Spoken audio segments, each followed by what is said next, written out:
Okay, ladies and gentlemen, this video is a little bit different. This is not required for class.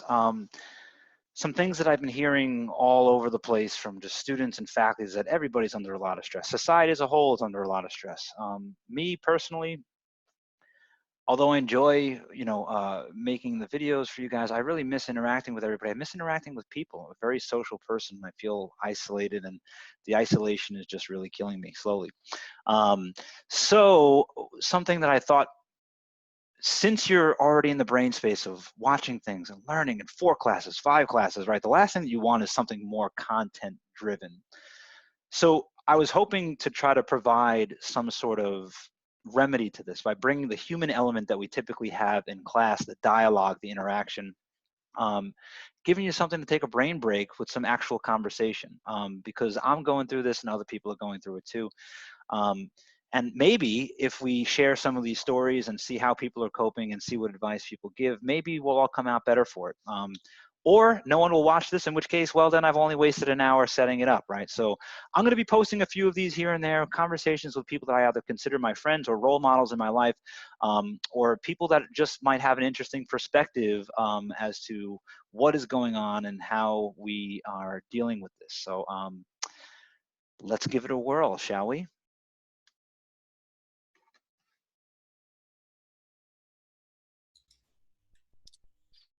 Hello.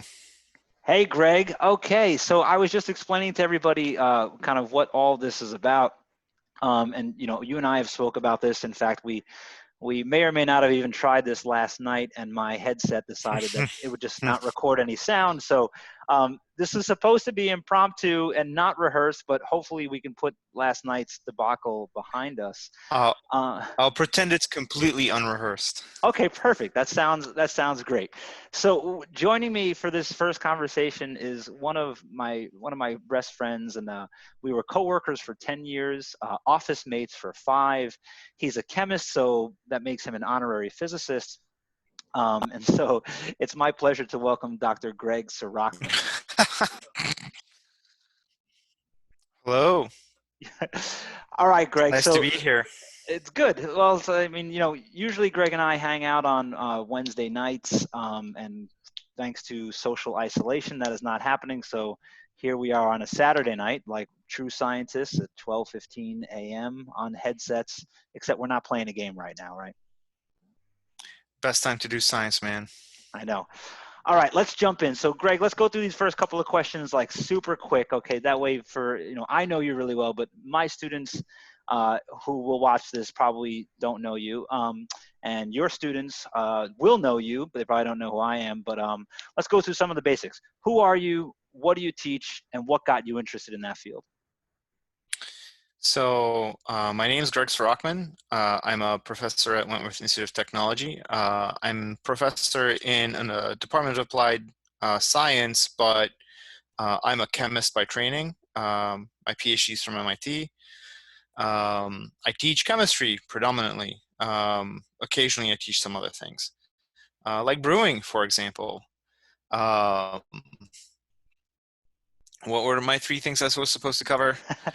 Who are you? What do you teach? Who am I? What do I teach? And what got you interested in being a chemistry professor? I mean, because that makes sense to a lot of people. Well, so that last part is the awkward part.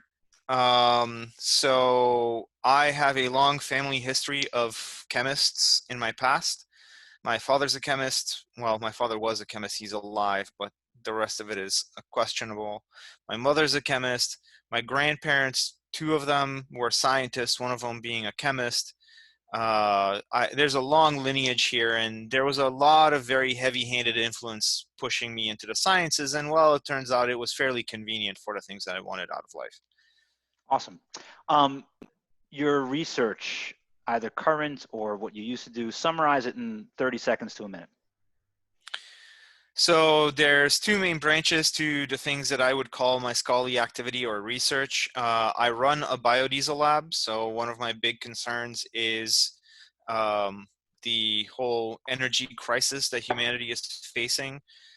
Sometimes we frame this as global warming, but just as much as it's global warming, it's a matter of where we get our energy. So I run a biodiesel lab, which is supposed to help in circumventing the continued generation of carbon dioxide by humanity. And the other thing I tend to get involved in is the gamification of education. So I am a lifelong gamer, and I think that a lesson played is a lesson learned. That sounds like a Um, nice slogan. Almost like some companies should pick that up. That's right. I think that Um, sounds familiar. and so I try to strive to engage in the gamification of education, especially at the higher education level, given that there's a lot of stuff at the younger age brackets. There's very little stuff available at the rigorous end of the gamification scale. Gotcha. And just so that, again, my students have already encountered this. So yeah, for this, my students that are watching this, Greg and I were the co-developers of the fabulous, wonderful, exciting, engaging, and thrilling game called Sector Vector, which you've all experienced. Greg's students as chemists or future brewers might not have experienced this, but everybody should see that a lesson played is a lesson learned. Okay. So last question. Okay, your students right now. I mean, you kind of wear it all on your sleeves when you're in the classroom. Kind of like me. I think everybody knows my personality pretty well. What is something that you'd say your current students, even despite you wearing it on your sleeve, probably don't know about you? Um, some of them might have picked up on this, but a thing that is relatively new in my existence is I was naturalized in the relatively recent past. It Oh, turns out that, congratulations. indeed, it turns out that that was actually also a driver in how I ended up in chemistry. But I've been in the U.S. since 1990, but I was recently naturalized, and it turns out that somehow that got me to go from zero engagement in politics while I had many political opinions, but didn't do much among other reasons because I didn't really get a voice. I was an outsider. To all of a sudden I have a vote, and I went 100% full in on political engagement. I've worked very extensively in one of the presidential campaigns, and I think that that is actually a crucial thing that people should be aware of, is a thing that you can do. And in fact, I think it is a key piece of activity people should get involved in if they want the world to be the way that they want it. I couldn't agree more. I mean, it's rare that we speak about politics in my class, but the one thing that I try to reaffirm to my students or just my family or just people in general, right, is like it blows my mind that we live in a country with freedoms and nobody goes out to vote. I mean, and here you are as someone who just joined our country a year ago, or officially, and instead of just voting, you're going out and working on a campaign. So no matter what side of the aisle that you're on, you should be exercising this right and participating in the practice. Absolutely. I find it very strange that this country's turnout on general elections tends to be just shy of 50%, Right. let alone, we talk about primaries or anything, and then the turnout is boring, Right. is ridiculous. But like, you go to England a few years ago, they had a 70% turnout at a general election, and they were appalled at how low that was. And I think political engagement is like a key piece of how you keep a democracy alive. Agreed completely. So here we are, right? Really strange times that we're living in. You're a little bit ahead of the game as far as me and time wise. Your professor at Wentworth Institute of Technology, they closed their schools a bit earlier than Springfield College and went to pure online. Massachusetts, though, like Connecticut, where I live here, and you're in Boston, have these, kind of self-isolation. I don't want to call them laws or rules, but mandates in place that people are supposed to stay away from one another. How are you handling the isolation and being away from the classroom? Well, so those are two very different questions. Well, sure. So isolation itself, I'm handling relatively well. I happen to be an introvert in some respects. So in the unrehearsed portion of this, I think I made the point last time that I absolutely did not expect to be isolated in this particular period of time, at least not completely.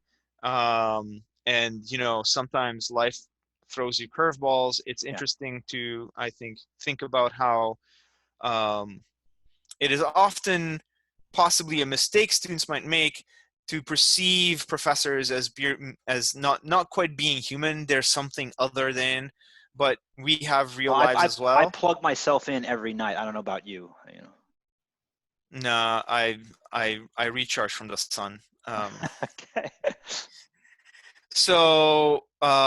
Nonetheless, whatever curveballs my life may have thrown at me, I have the good fortune of living in fairly close proximity to a bunch of friends. Yeah. Me and a bunch of friends happen to live in one apartment complex, and so although we take walks to arm length distances apart, I do have the opportunity to at least take walks with my friends, and we've taken fairly rigorous advantage of using the internet to hang out together. So I've definitely haven't felt the heavy hit from that kind of isolation because A, it doesn't bother me as much, and B, I have outlets that allow me to not feel isolated.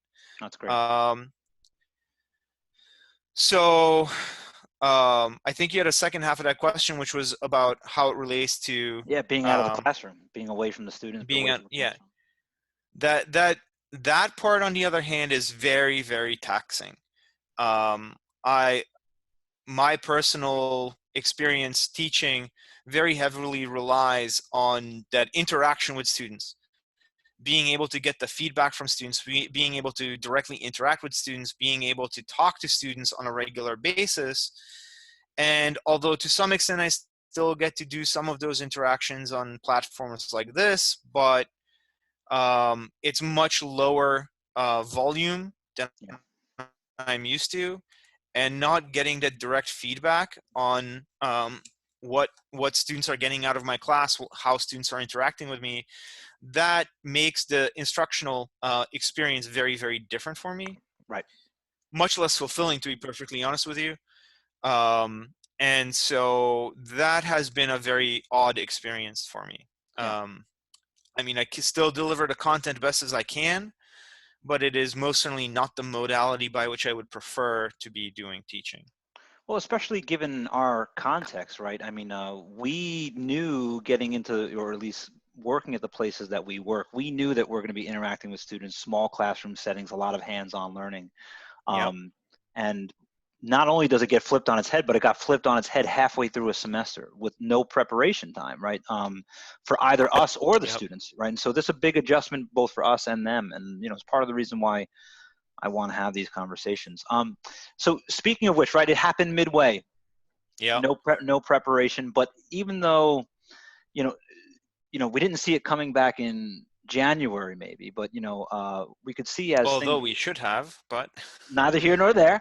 But as things were unfolding, it was slowly becoming clear that at least some delay was going to happen, or some online instruction, and then let alone the dominoes fall to where we go completely online. So there was a segment where it was in the abstract, but now it's real.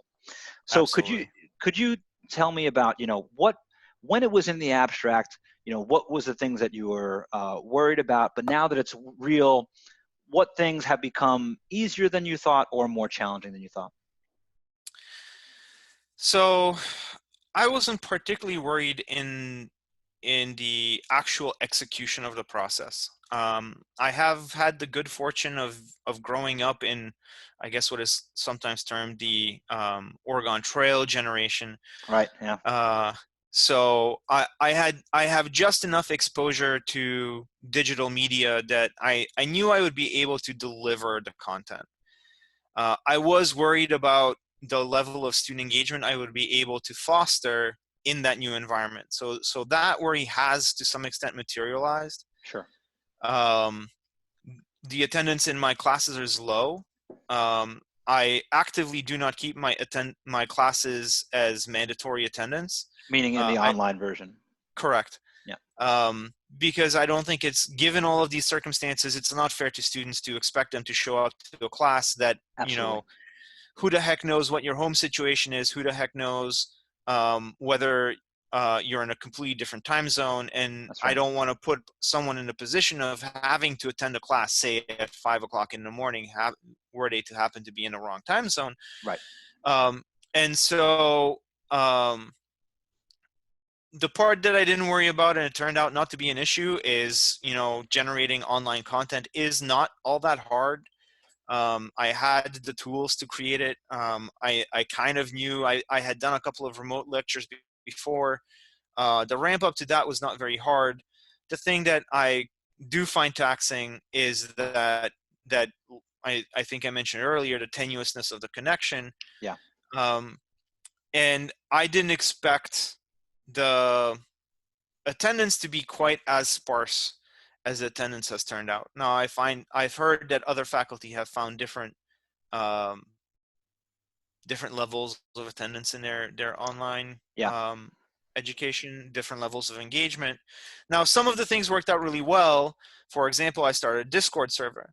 So being forward thinking and somewhat engaged with some of the technology, I started a Discord server for my class, and I've had a lot of students sign up into my Discord server, and sometimes they even help each other. And it's Yeah. really nice to see that, that level of engagement and the fact that they're willing to help each other. It's another platform by which they can, engage.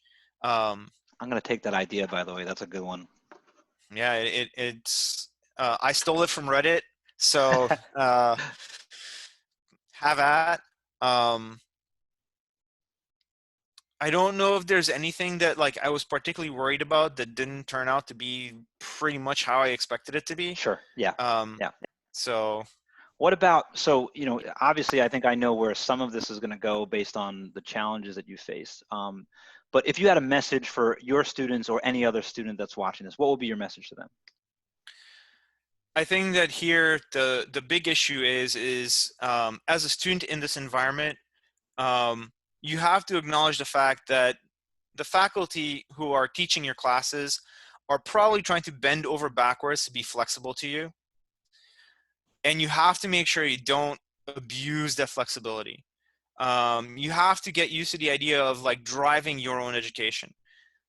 It's very easy when you're in college to be used to the idea that like you have a routine. Yeah. You're expected to be class, and like you might show up to class and be on your phone the whole time, but like you have that routine built in, that expectation that, Right. well, I'm gonna have to be in I class. say for good or And for worse, you have the routine, right? yeah, so at least by osmosis you'll get some of whatever's coming to you. Right. But it becomes much more complicated in this setting because a lot of faculty I've talked to are reluctant to set hard deadlines Yeah. because of the awkward circumstances that we're all facing, and that leaves the students in a position of not having obvious deadlines Right. often. So sometimes more so, sometimes less so, which means that you have to regiment yourself. You have to absolutely take charge of your own education, and you have to be willing to say, well, I'm bored right now. The thing I should be doing is X. Pick your class, pick your topic, Right. whatever piece of education you're supposed to be engaged in right now. If you're bored, go do that instead. Yeah. And it's often that we aren't itching to be doing classwork when we're bored, but Well, this is that's a why we're place where making this video, right? right. But this is a place where you have to be disciplined, Right. and that discipline will pay off. It will pay great dividends both in your learning now and in future learning when you're no longer in that structured environment of college. Yeah. Well, as I say, it is an interesting lesson because you do fall into routines in college, and it's really a Absolutely. bubble, right? Because you live there and everything else, but like when you leave those routines, you have to develop new ones, and then if you change jobs, you live in a new Yep. place, right? You have kids, you get married, everything like change. Like, I feel like my life has like 50% of it is routines and 50% of it is like uprooting the routines, and so constantly Yeah. adjusting to that is a very important lesson. You mentioned about how faculty are bending over backwards. I've been always telling my students about how if they're nervous about this, there's probably a lot of faculty members who are just as or even more nervous because maybe they Oh, are not absolutely. part of the Oregon Trail generation. So what message would you have for your fellow faculty in this time? So as it turns out, I'm also the president of the Faculty Federation at Wentworth. That is, I'm a union boss, which gives me a particular insight onto the difficulties and complications that a lot of my fellow faculty face. And I think that a critical thing to keep in mind is that this is not normal. and that the expectation that you deliver normal content at the normal level is unrealistic. And especially the high achieving faculty that I know, but really most faculty that I know, um, have this difficulty in saying no. That is our biggest weakness, is when people ask us to do stuff, we say yes, no matter how Yeah. much stress that's going to dump on us. And many faculty are facing similar difficulties compared to students. For example, they might be at home with, their children released from high school or college. They might have ailing parents. They might have many other complications in their personal lives. And on top of that, they are expected to be delivering high quality online education. And that's just unrealistic. So aside from, setting realistic expectations for yourself in course delivery, I think an important thing to keep in mind is saying no. Um, Many schools, many administrations will expect you to go extra above and beyond, but you just teaching your course online is already way above and beyond. Right. If it was not an So, online course to begin with. Yeah. right, if it was an online course to begin with. And so willing to take ownership of your own well-being is critical in this time, because people overtaxing themselves make themselves all that much more vulnerable, and that is a massive complicating factor across the board. So please take care of yourselves, and please have solidarity amongst yourselves. Reach out to each other, support each other.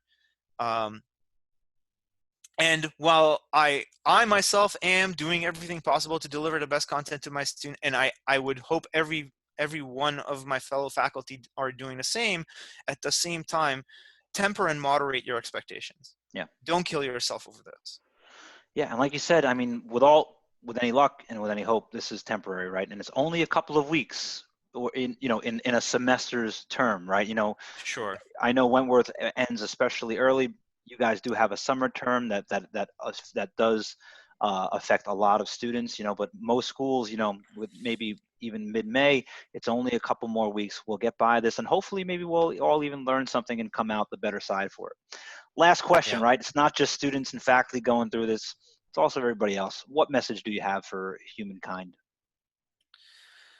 So here's the kicker of this entire experience, and this relates back to a meme I saw online, where I forget which order the meme ran in, but the 2 points of the meme are: one, all of the medical staff of the world and the doctors and epidemiologists say, oh, everybody's got to stay home, because if you don't, you'll die.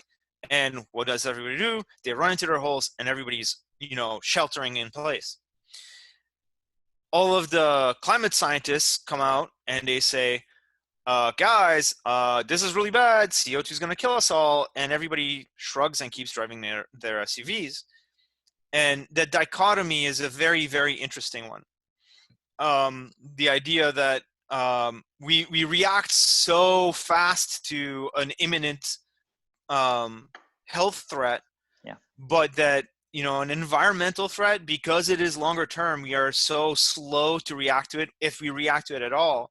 And in the long run, this global warming is going to have repercussions on the scale of what we are facing here with this epidemic. It just is going to happen a lot slower, and Right. it's going to be not as obvious. And we're not going to be able to shelter in place, because by the time it gets really bad, it will be way, way, way, way too late to do anything about it. So we need to do something about it now.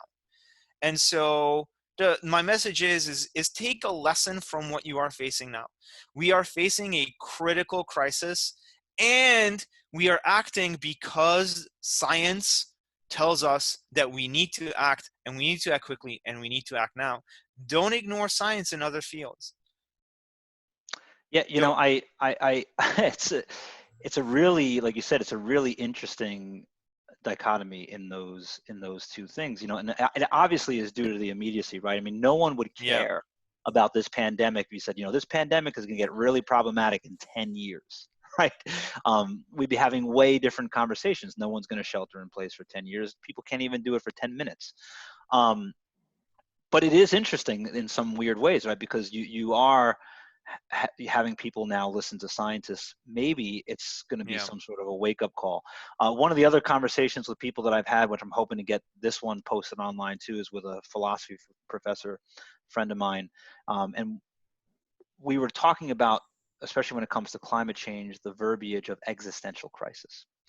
Oh Um, yeah. because that verbiage seems to make a lot of sense to a lot of people. But ironically, I've been scouring and watching, different news outlets, this and that, of people of people using those words in this current crisis, and people haven't Yeah. been using it. And I find that funny because this one is immediate and it has literally changed our existence, if Absolutely. maybe temporarily.